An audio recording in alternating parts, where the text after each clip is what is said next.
Selamat siang, Pak Guru. Siang, Pak Guru. Apa kabar hari ini? Baik. Kabar baik. Selalu baik. Baik. Jadi Pak Guru juga kabarnya baik. Jadi kita bersyukur kepada Tuhan karena kita semua ini diberikan kesehatan. Jadi kita tahu bersama bahwa di luar sana ada yang sakit, ada yang meninggal, dan apa segala macam. Oleh karena itu kita yang sehat hari ini kita harus bersyukur kepada Tuhan. Ya tidak, anak? Iya, Pak Guru. Iya, Papa. Baik. Sebelum memulai pelajaran kita pada siang hari ini, mari kita awali dengan doa kepada anak Lia. Saya minta untuk pimpin kita dalam doa. Ini doanya ya anak ya.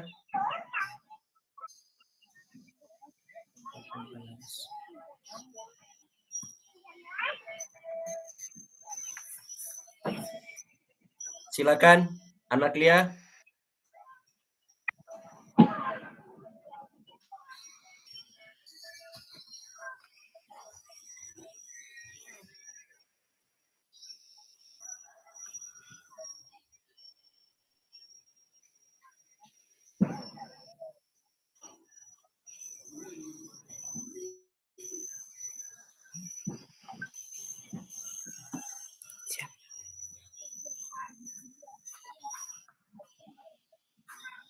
Siapa tadi, Pak, disuruh?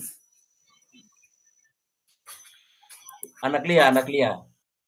Mana anak Lia? Yang lihat. Apa? Liskona. Iya, di kelas J, Bapak. Ya, siapa saja yang bersedia untuk pimpin kita dalam doa ya?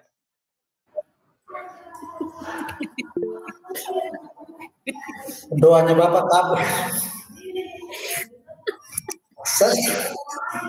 Baik, Bapak. Aduh, kurang besar tulisannya. Ya. Saya doa spontan saja, Pak. Iya. Pak Martin. Oh ya, Pak Martin doa spontan. Martin. Ya, saya doa spontan saja, Pak. Bapak ya, silakan. Iya. Teman Martin mau berdoa, Bapak Guru. Baik, teman-teman, sebelum kita mulai pelajaran, marilah kita siapkan hati dan batin kita untuk berdoa. Dalam nama Bapa dan Putra dan Roh Kudus. Amin.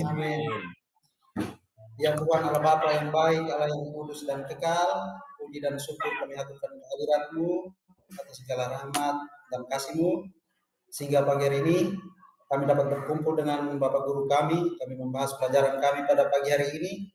Kiranya Engkau membuka hati dan pikiran kami supaya kami boleh menyerap pelajaran dengan baik. Doa ini kami sampaikan kepadamu lewat perantaraan Kristus Tuhan kami. Amin. Amin. Dalam nama Bapa dan Putra. Amin. Amin.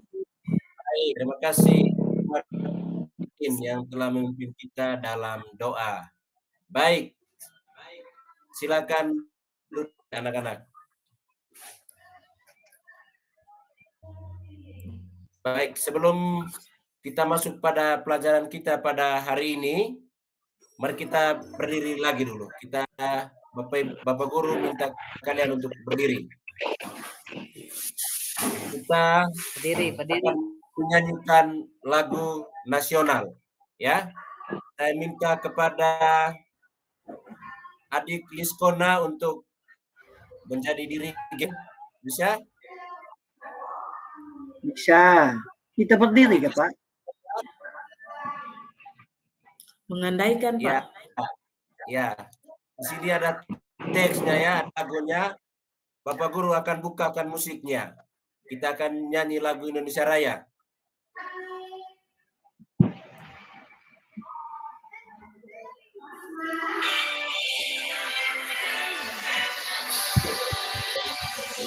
Indonesia,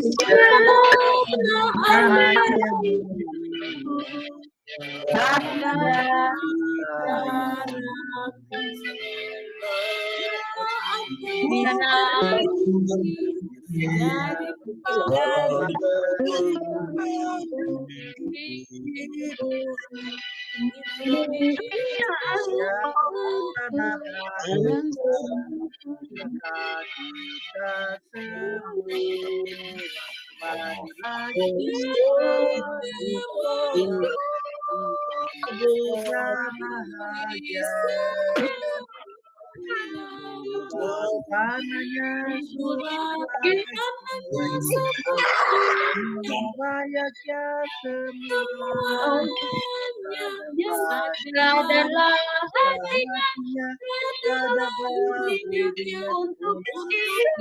Indonesia Raya, Indonesia Raya,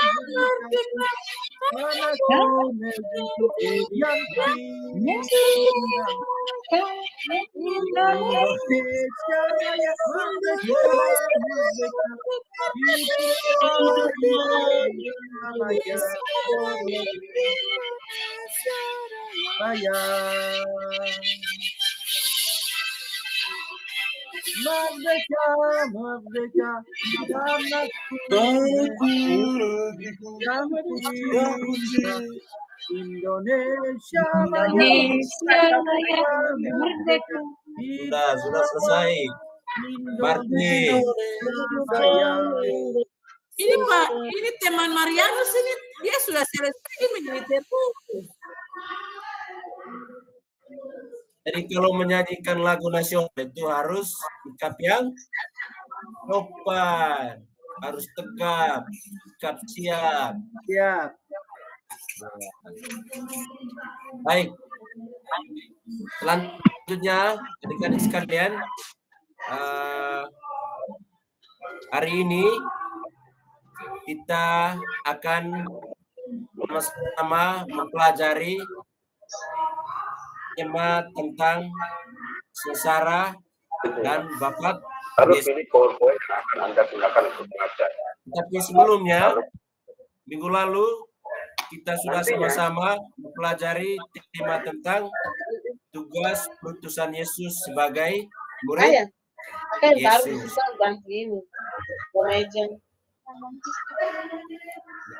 Apakah ada yang masih ingat dengan materi minggu lalu, anak-anak?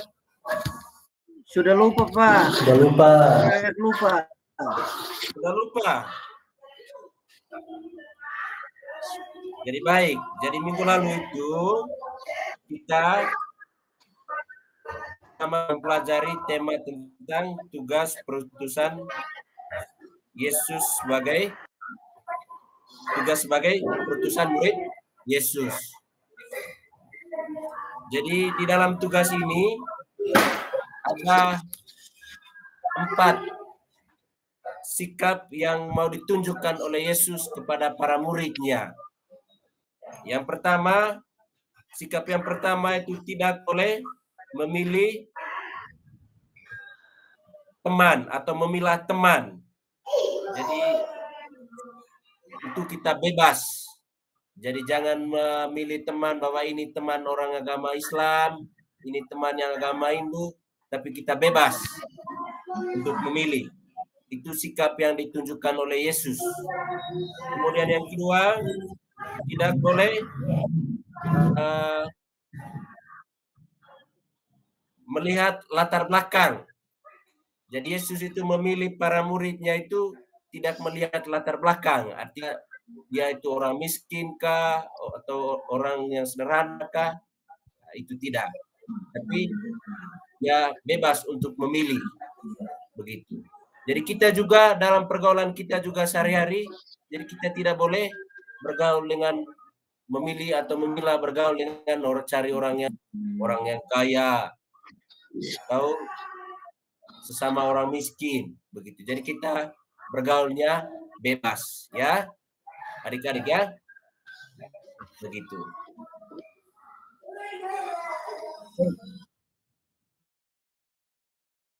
Selanjutnya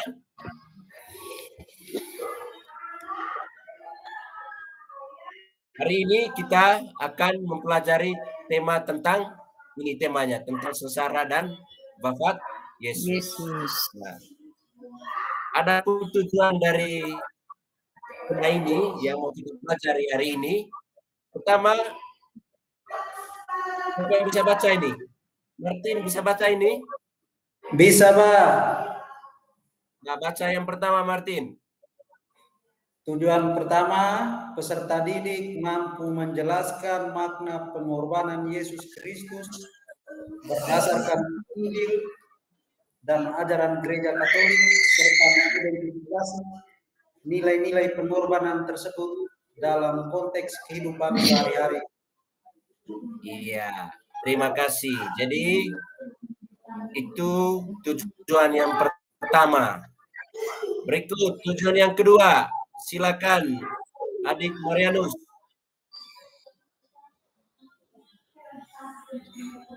Yang kedua, peserta didik menunjukkan sikap empati dan kepedulian terhadap sesama, terutama mereka yang miskin, menderita, dan kekurangan sebagai bentuk penerapan nilai pengorbanan Yesus dalam kehidupan nyata. Iya, baik. Terima kasih Adik Martin. Berikut Marianus, yang ketiga, Marianus. Adik Yopita.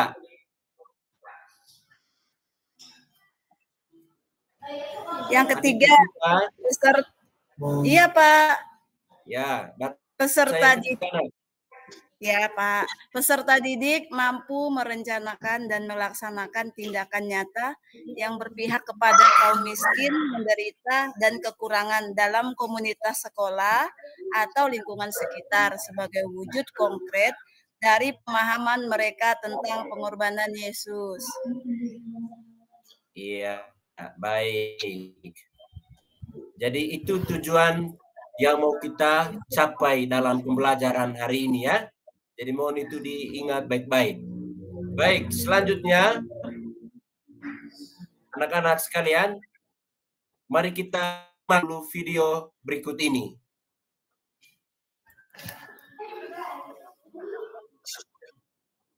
Menanggapi Yesus. Kemudian Yesus dibawa menghadap imam. Lalu semua imam kepala, tua-tua di Taurat berkumpul di situ. Imam-imam kepala, malah seluruh mahkamah agama mencari kesaksian terhadap Yesus supaya dia dapat dihukum. Peroleh. Banyak juga orang mengucapkan kesaksian palsu terhadap dia. Tetapi kesaksian-kesaksian itu tidak sesuai satu dengan yang lain. Maka imam besar bangkit berdiri di tengah-tengah sidang. Bertanya kepada Yesus, katanya, Tidakkah engkau memberi atas tuduhan-tuduhan saksi ini terhadap engkau? Apakah engkau Mesias, anak dari yang terpuji? Jawab Yesus, akulah dia. Dan kamu akan melihat anak manusia duduk di sebelah kanan yang Maha Kuasa. Dan datang di tengah-tengah awan-awan di langit. Maka imam besar itu mengoyakkan pakaiannya dan berkata, Saksi lagi, kamu sudah mendengar hujat terhadap Allah. Bagaimana pendapat kamu? lalu dengan suara memutuskan dia dihukum mati. Lagi mereka membelenggu Yesus, lalu membawanya dan menyerahkannya kepada Pilatus. Pilatus bertanya kepadanya, Kaukah orang Yahudi?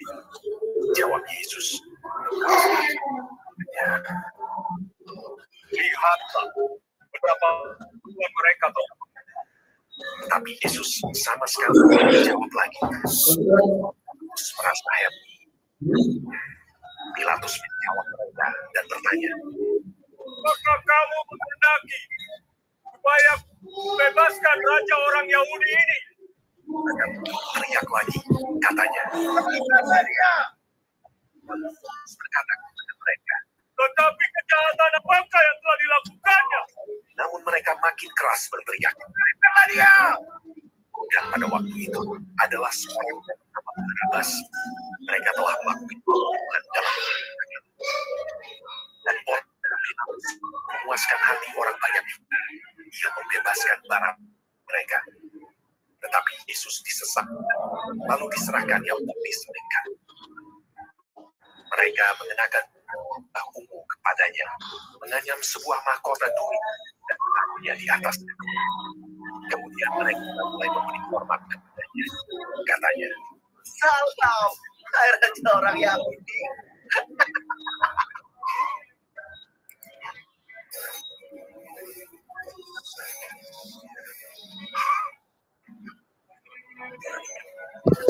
Pada waktu itu, seorang yang bernama orang kirim yang datang dari luar kota, dan orang itu mereka paksa untuk memikul salib Yesus.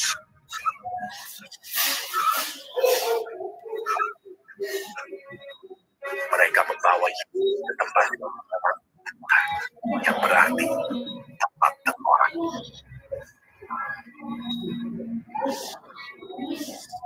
Kemudian mereka menyalibkannya.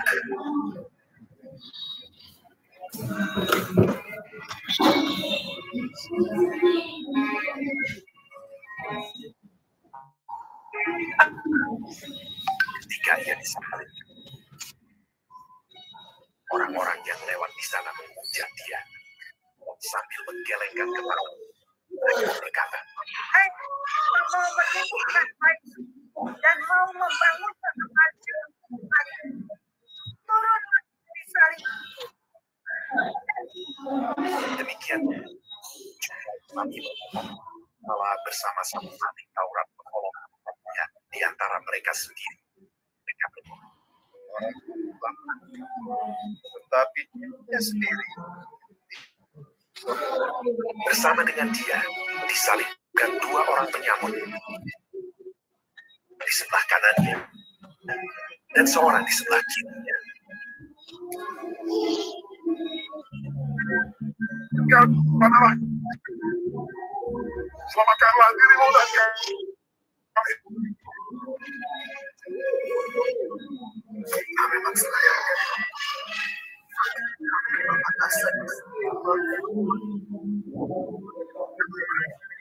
sesuatu Yesus akan aku bila kau datang sebagai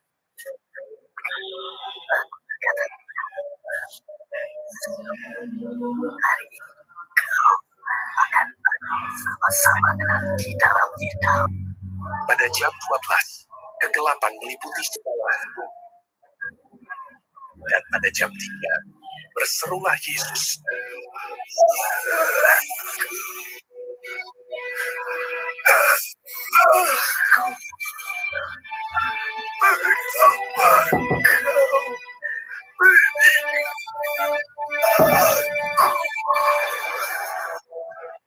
Lalu berserulah Yesus dengan suara nyaring dan menyerahkan nyawanya.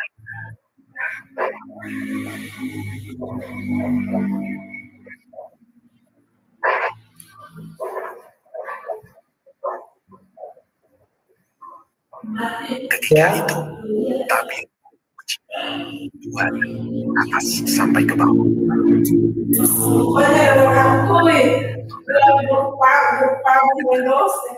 Kamu ada guru kamu?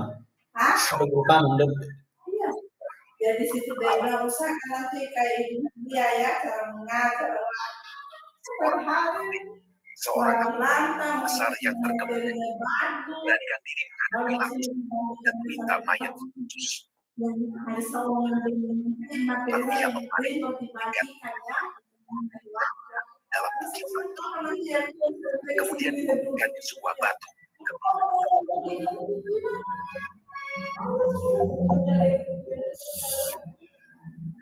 Esokan hari, yaitu sesudah hari persiapan,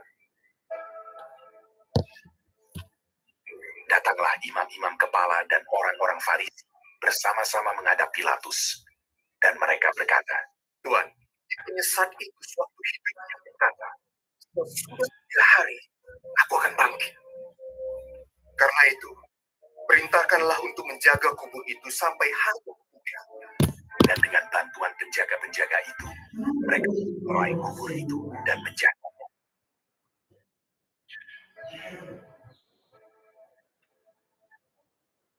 Setelah hari Sabat lewat, menjelang menyingsingnya fajar pada hari pertama minggu itu, pergilah Maria Magdalena dan Maria yang lain menengok kubur itu.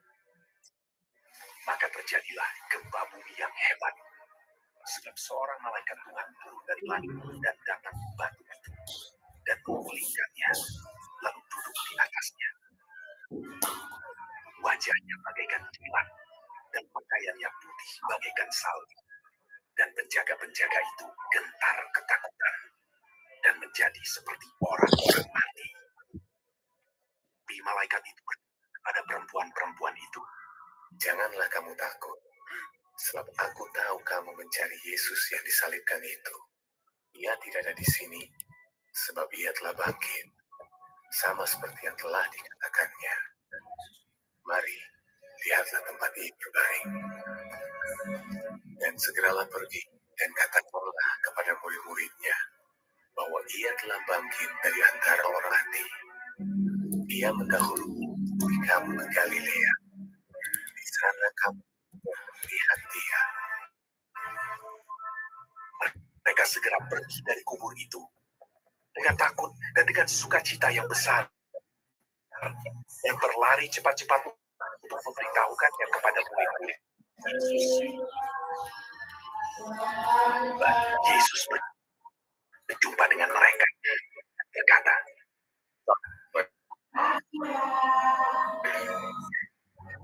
"Jangan takut, kepada saudara-saudaraku, supaya mereka pergi ke Galilea. Dan mereka akan melihat aku." Ketika mereka di tengah jalan, datanglah beberapa orang dari penjaga itu ke kota dan memberitahu bahwa segala yang terjadi itu kepada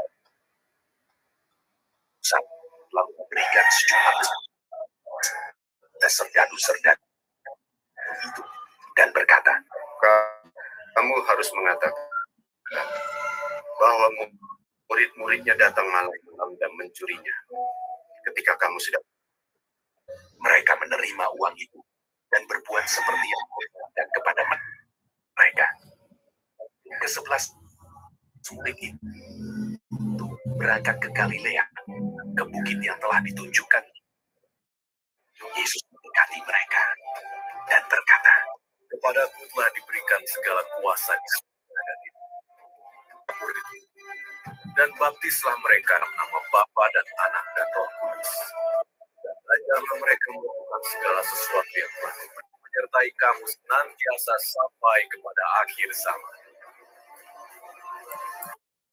Iya, anak-anak sekalian, kita sudah menyimak video tadi dengan baik.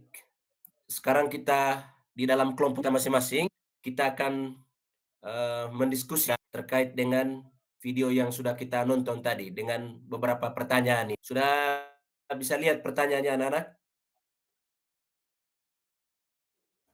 Sudah. Sudah, Pak Guru. Bapak sudah lihat pertanyaannya? Sudah, Pak Guru. Pertanyaan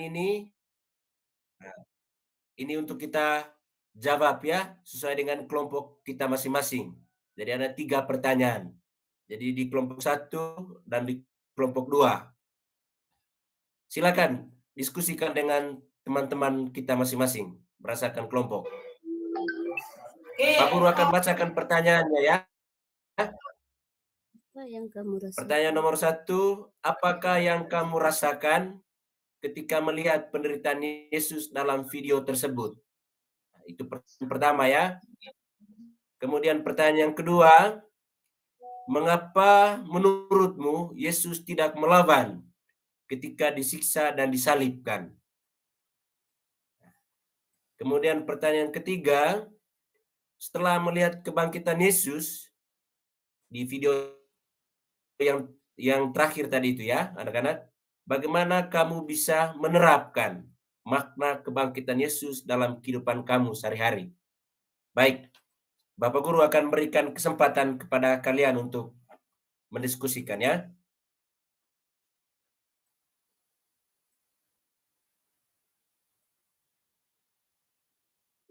Martin.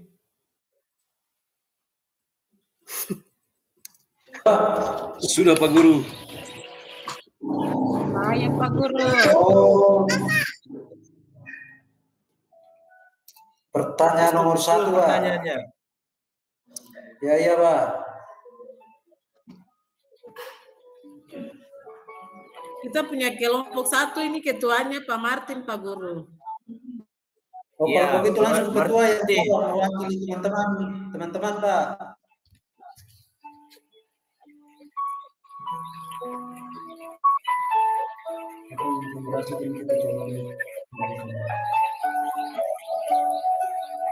Sudah, Pak. Sudah. Baik. Pertanyaan nomor 1. Siapa yang bisa jawab dari kelompok 1? Silakan. Saya Yang dirasakan Pak Guru, rasa sedih Pak Guru. Ya. Melihat kesengsaraan yang dialami oleh Tuhan Yesus. Iya. Baik. Yang berikut. Kelompok 2. Silakan. Martin. Yesus tidak Merasa terharu dan sedih Pak Guru. Hasil diskusi dari teman-teman untuk menjawab nomor 2, mengapa Yesus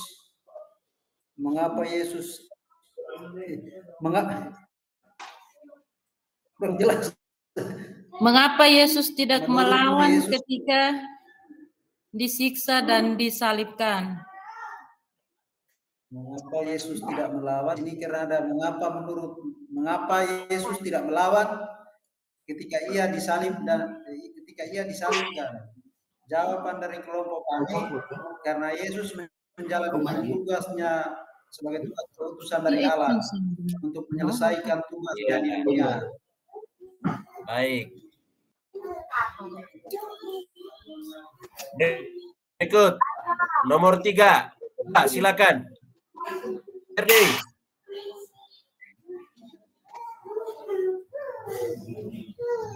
Baik Pak Guru.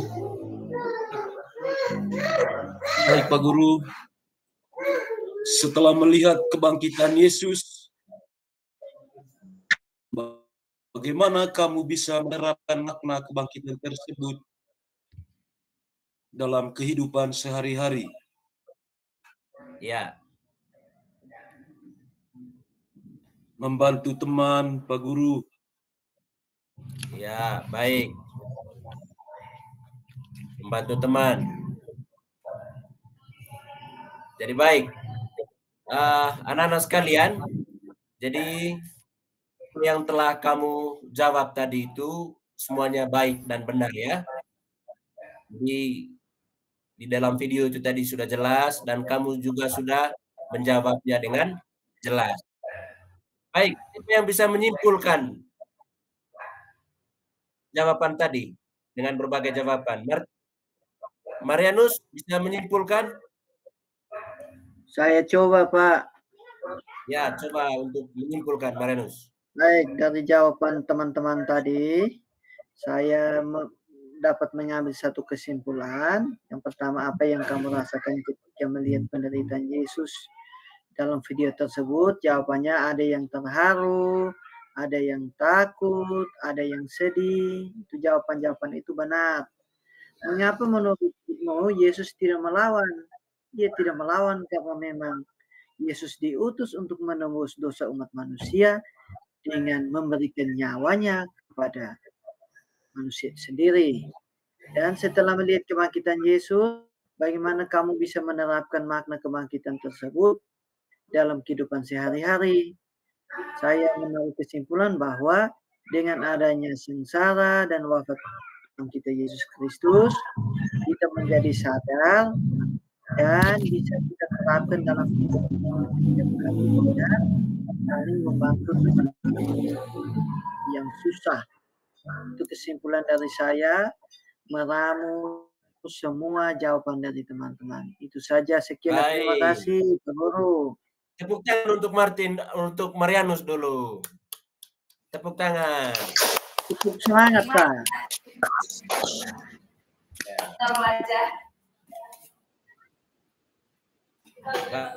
Baik, terima kasih Marianus yang sudah menyimpulkan. Baik, Bapak Guru akan mempertegas ya terkait dengan jawaban ini. Yang pertama, sebagai peserta didik, jadi kita merasa sedih ya, seperti yang kamu jawab tadi, merasa sedih dan tersentuh melihat penderitaan Yesus. Jadi kita juga menyadari betapa besar kasih-Nya kepada kita semua, sehingga rela menderita dan wafat di kayu salib untuk menebus dosa umat manusia. Jadi dosa kita ini itu ditebus oleh Tuhan Yesus. Itu yang pertama. Kemudian yang kedua, anak-anak, Yesus tidak melawan karena Ia menerima penderitaan tersebut sebagai bagian dari rencana Allah untuk menyelamatkan umat manusia. Jadi Yesus ingin menunjukkan kasih dan pengorbanan yang sejati, serta memberikan contoh kepada kita untuk berserah kepada kehendak-Nya dalam hidup kita. Ya. Kemudian yang ketiga, anak-anak, setelah melihat kebangkitan Yesus, jadi kita menyadari bahwa kita harus belajar untuk tidak takut menghadapi tantangan dan kesulitan dalam kehidupan kita. Jadi kita juga ingin lebih percaya kepada Allah dan selalu berusaha untuk hidup sesuai dengan ajarannya, dengan mengasihi dan membantu sesama, terutama mereka yang menderita dan mereka yang berkekurangan. Jadi itu penegasan dari Bapak Guru. Baik, anak-anak sekalian, kita masih dalam kelompok ya. Jadi mari kita amati gambar yang ada di layar ini, yang ada di depan ini. Sudah bisa lihat gambarnya, anak-anak? Sudah, Pak Guru. Sudah, Pak. Ya, sudah. Nah, sekarang anak-anak diminta untuk mengamati gambar ini.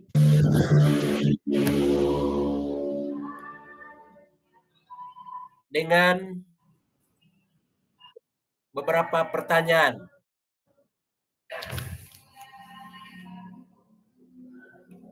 Pertanyaan yang pertama,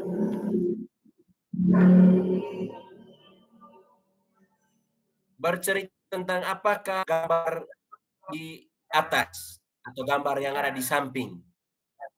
Itu pertanyaan yang pertama ya. Pertanyaan kedua, carilah dalam kitab suci siapakah yang mau menerima pewartaan Yesus.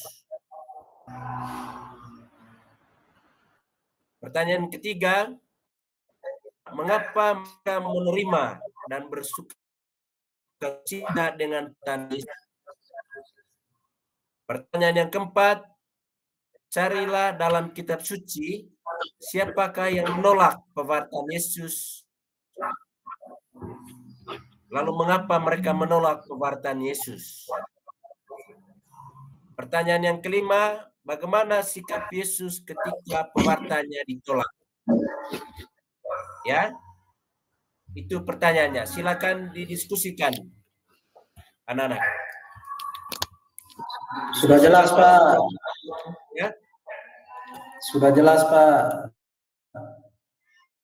sudah jelas pertanyaannya, kah? Sudah. Ya, baik. Silakan kamu kerja sudah.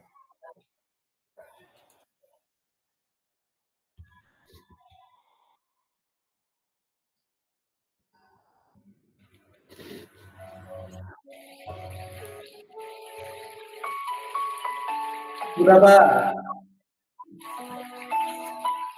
Sudah? Ya, baik. Sudah, Pak. Kelompok 1. Pertanyaan yang pertama, bercerita tentang apakah gambar di atas atau gambar di samping? Saya jawab dulu pertanyaan nomor yang kedua, Pak, karena mudah. Oh, silakan diacak saja, silakan. Tergantung. Pertanyaan nomor kedua, siapa yang menerima pewartaan Yesus? Orang yang menerima pewartaan Yesus adalah orang miskin dan anak-anak terlantar. Iya, baik. Tepuk tangan untuk dulu. Baik, yang berikut kelompok yang kedua. Kelompok kedua, Ferdi dan teman-temannya. Ya, Pak.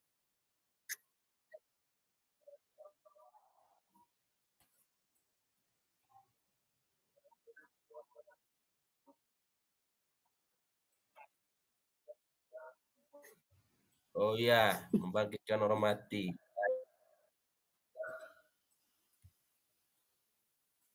Ya, baik. Tangan untuk Martin dan teman-temannya.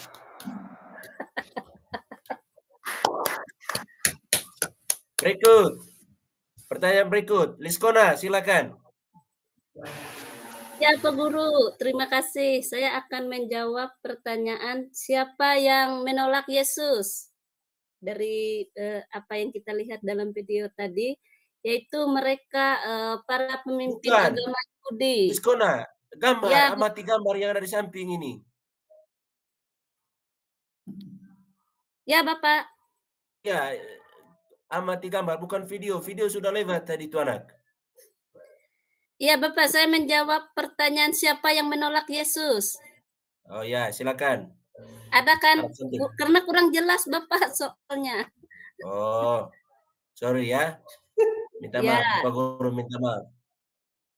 Ya. Lanjut sudah anak cantik. Jadi saya melihat siapa yang menolak Yesus tadi yaitu para pemimpin agama Yahudi, Bapak. Baik, terima kasih Liskona. Tepuk tangan untuk Liskona. Ya. Berikut. Mana lagi anak-anak? Lydia. Ibu Lydia, mana Lydia ini?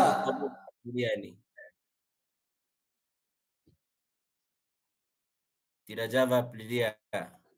Berikut. Ibu Lydia di WC, Pak. Ovin. Mana Ovin?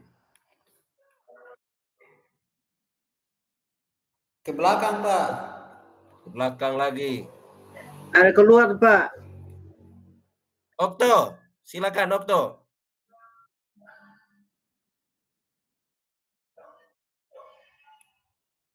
Okto ini macam tabernakel berjalan sejak Okto ini. Sopan betul. Jadi pastor nanti ya Okto ya.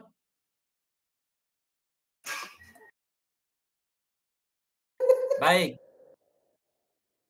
Marianus, silakan bisa menyimpulkan pertanyaan ini. Menyimpulkan gambar kah pertanyaan? Ya, menyimpulkan jawaban dari teman-teman tadi itu. Baik, setelah saya menyimak semua jawaban dari teman-teman mengenai gambar itu, satu Yesus membangkitkan orang sakit ya, menyembuhkan orang sakit, ini tidak salah. Pemuda di Nain tidak salah ini. Terus dengan gambar-gambar yang lain, di sana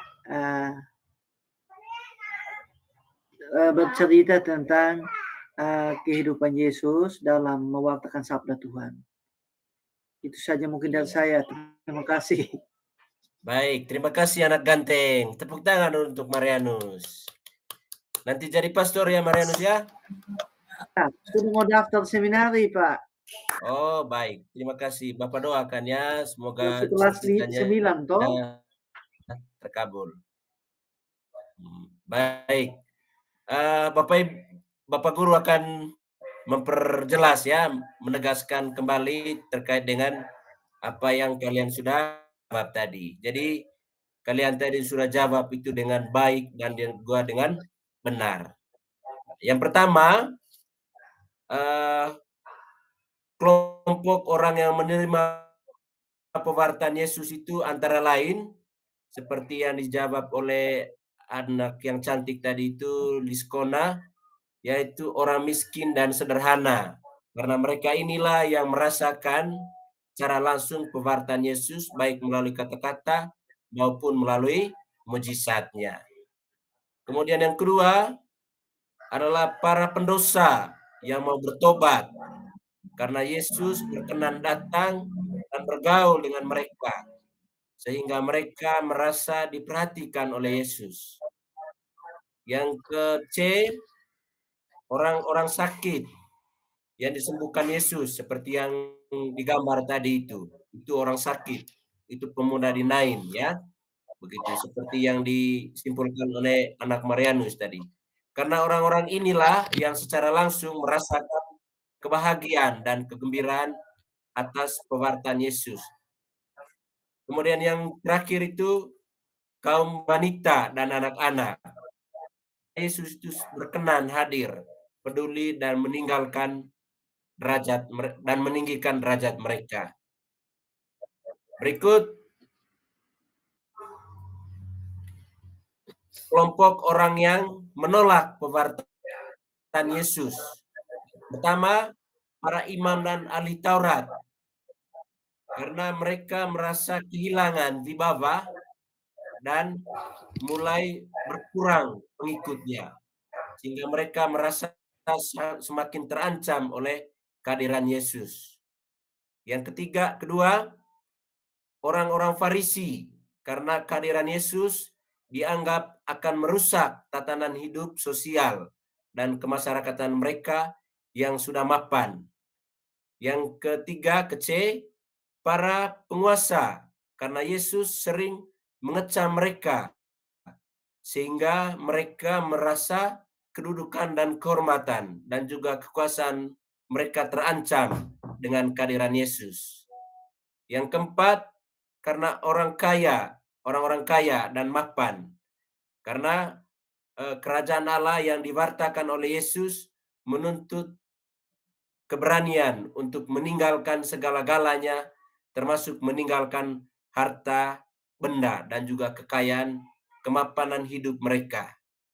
Baik, oleh karena itu, kehadiran Yesus itu merupakan ancaman bagi orang-orang tertentu, maka mereka berusaha untuk menyingkirkan Yesus dari tempat itu. Baik, itu kesimpulan di Bapak Guru. Baik, selanjutnya anak-anak sekalian, lagi-lagi Bapak Guru akan menampilkan gambar. Jadi karena dalam pembelajaran kita hari ini metodenya itu metode PBL, yaitu berbasis masalah. Kita lihat masalah-masalah yang ada pada tema ini. Baik, masing-masing kelompok akan melihat dan menyimak gambar-gambar yang ada di dalam layar ini. Sudah bisa lihat anak-anak? Sudah. Sudah Pak Guru. Bisa Pak. Sudah Ya, Pak ini Guru. Gambar satu itu Yesus gantung di salib. Gambar kedua Yesus dipaku. Yesus dipaku di kayu salib. Ya. Gambar yang ketiga Yesus di mahkota duri. Ya, gambar yang keempat Yesus memanggul salib. Pikul salib. Ini Liskona. Ini. Oh, Yesus diadili di Mahkamah Agama. Ya, di Mahkamah Agama. Ya, di Pilatus punya Roma ini. Pengadilan maksudnya. Yang ini yang keempat ini, kelima. Pakaian Yesus Yesus ditangkap. Yesus ditangkap. Yang terakhir, Yesus memanggul kayu Yesus salib dan memanggul suruh kayu salibnya menuju bukit Golgota. Nah, sekarang Bapak Guru akan minta kepada kalian untuk menyusun gambar ini berdasarkan urutan. seperti yang ada pada jalan salib itu. Seperti itu. Silakan disusun. Ya.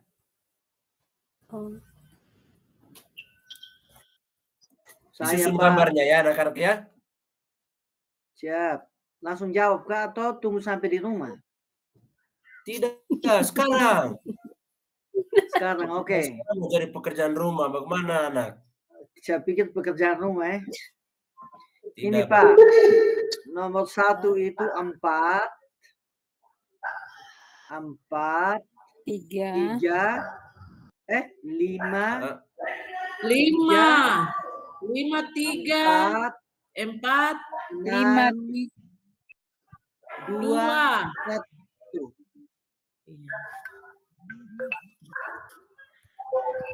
Tiga. Halo, 1, 2, 3. dari saya. Dari saya Pak Guru. 3, Nomor 5, nomor 4, 4, nomor 3, nomor 6, nomor 2, dan nomor 1. nomor 1. Iya. Iya. Baik. Nomor 1 terakhir Pak Guru. Kelompoknya Marianus, silakan Marianus. Sebagai ketua kelompok, saya mau menjawab, coba menyusun gambar ini. Yang pertama itu nomor 5, Yesus ditangkap.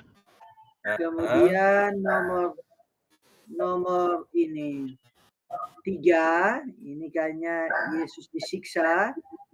Nomor 3 habis nomor 4, Yesus dihakimi. Kemudian nomor 6, Yesus memanggul salib. Nomor 2, Yesus dipaku di kayu salib. Nomor 1, Yesus wafat di kayu salib.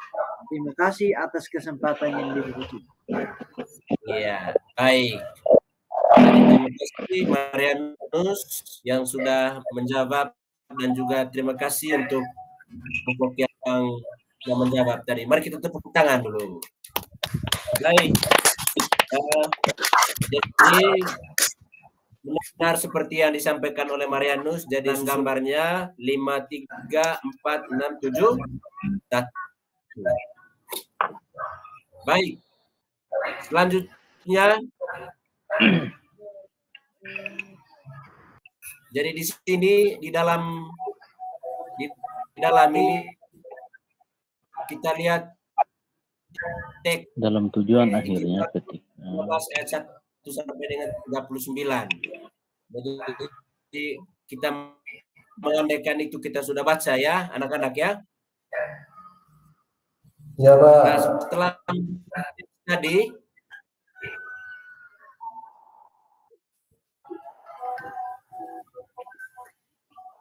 berikut dia punya pertanyaannya yang harus kita jawab. Pertanyaan yang pertama, mengapa kelompok orang-orang yang menolak perkataan Yesus itu untuk menyalib keras Yesus? Pertanyaan yang kedua, mengapa Yesus mau menjalani peristiwa menderita, sengsara, dan wafat di kayu salib? Pertanyaan yang ketiga, bagaimana sikap Yesus dalam menghadapi penderitaannya? Yang keempat, sikap apa yang dapat kalian lakukan dalam meneladani sikap Yesus menghadapi penderitaan? Jadi semuanya ini ada di dalam kitab suci.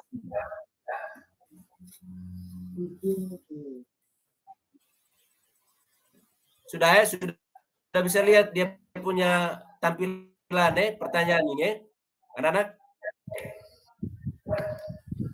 Sudah. Sudah Pak. Sudah Pak Guru. Sudah. Ya. Ini teks kitab sucinya panjang ini ya. Panjang ini teks kitab suci ketika pada Minggu Palma dibawakan.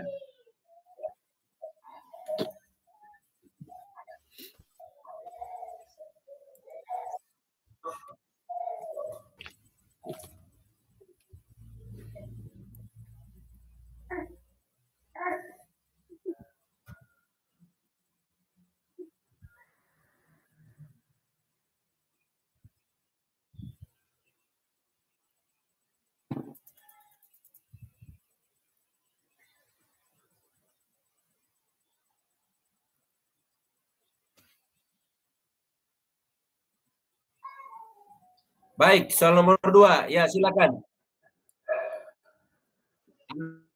Ferdi. Oh, nomor 1, silakan.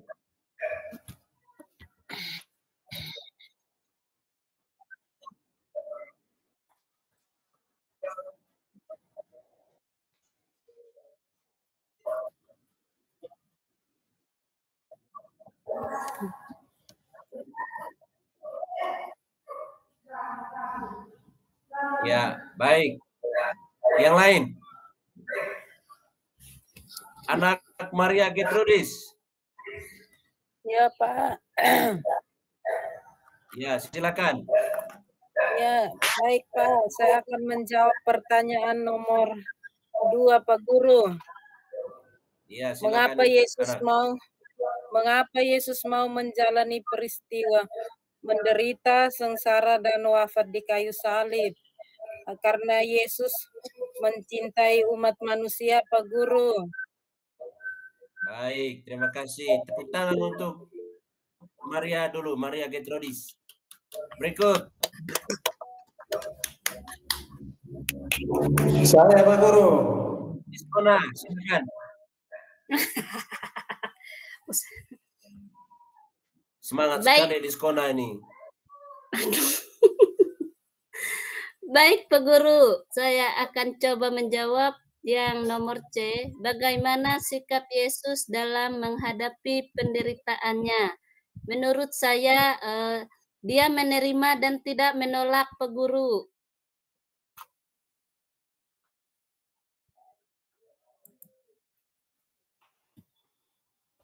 Iya, baik. Berikut. Pertanyaan berikut. Martin. Saya, Pak Guru. Baik, sikap apa saja yang dapat kalian lakukan dalam meneladani sikap Yesus ketika menghadap penderitaannya? Pertama adalah tabah, dan yang kedua adalah tanggung jawab terhadap tugas yang telah diberikan. Iya, baik. Terima kasih Martin. Siapa lagi yang angkat tangan tadi itu? Bu Yopi, silakan.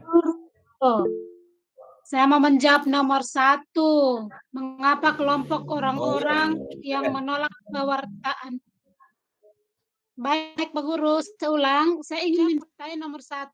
Mengapa kelompok orang-orang yang menolak pewartaan Yesus itu bersikeras untuk menyalibkan Yesus?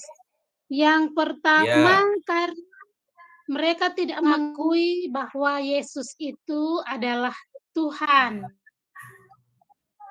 Lalu yang berikut, mengapa Yesus mau menjalani peristiwa menderita, sengsara, dan wafat di kayu salib? Karena Yesus datang ke dunia ini untuk menyelamatkan umat manusia dengan menderita di kayu salib. Sudah, Pak Guru. Iya. Baik, terima kasih untuk Yoviana. Tepuk tangan dulu untuk Yoviana. Sama-sama, Guru. Baik.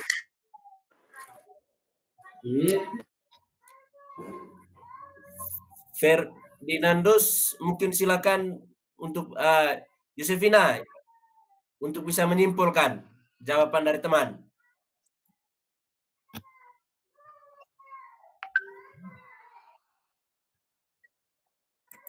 Yosefina.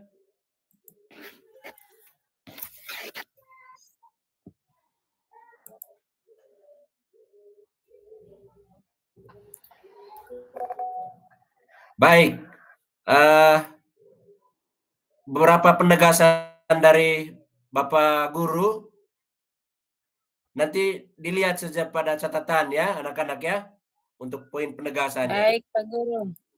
Baik. Ya, ini ada pertanyaan refleksi yang harus kita refleksi ya, yang harus kita refleksi di dalam diri kita. Ini. Pertanyaan yang menjadi refleksi bagi kita, anak-anakku yang senantiasa dikasih Tuhan. Jadi hari ini kita telah belajar memahami konsekuensi atas pewartaan Yesus. Yesus sungguh sangat menanggung konsekuensi yang luar biasa untuk pewartaannya. Jadi ia harus mengalami suatu penderitaan yang tak terperihkan. Ia dihina, disiksa, dianiaya, dan lain sebagainya. Ia juga tak bersalah, tetapi diperlakukan seperti orang yang bersalah, seperti penjahat. Ia harus mengalami kematian di kayu salib. Jadi itu menjadi refleksi bagi kita. Oleh karena itu, ini ada satu lagu. Lagu ini lagu Rohani Manggarai yang memiliki makna yang sangat luar biasa. Mari kita nonton, mari kita mendengarkannya bersama. Dan ini menjadi refleksi bagi kita. Ya, silakan nanti masing-masing kita pulang rumah buka ini lagu. Ini dia punya judulnya. Ini dia punya judulnya untuk kita refleksi di rumah. Baik, jadi karena itu mari kita tutup dengan doa kepada adik Yovin untuk pimpin kita dalam doa penutup. Silakan. Baik Pak Guru, teman-teman, mari sebelum kita melanjutkan pelajaran berikut, mari kita berdoa atas nama Bapa, Putra, dan Roh Kudus. Amin. Ya Tuhan, terima kasih untuk berkat dan bimbingan-Mu kepada kami. Sebentar kami akan melanjutkan pelajaran berikut, kiranya Engkau memberkati kami semua. Amin. Dalam nama Bapa dan Putra dan Roh Kudus. Amin. Baik, terima kasih Adik Yovin yang telah memimpin kita dalam doa penutup. Jadi demikian saja untuk pembelajaran kita pada hari ini. Selamat siang untuk kita semua. Selamat siang, Pak. Selamat siang, Pak Guru. Selamat siang.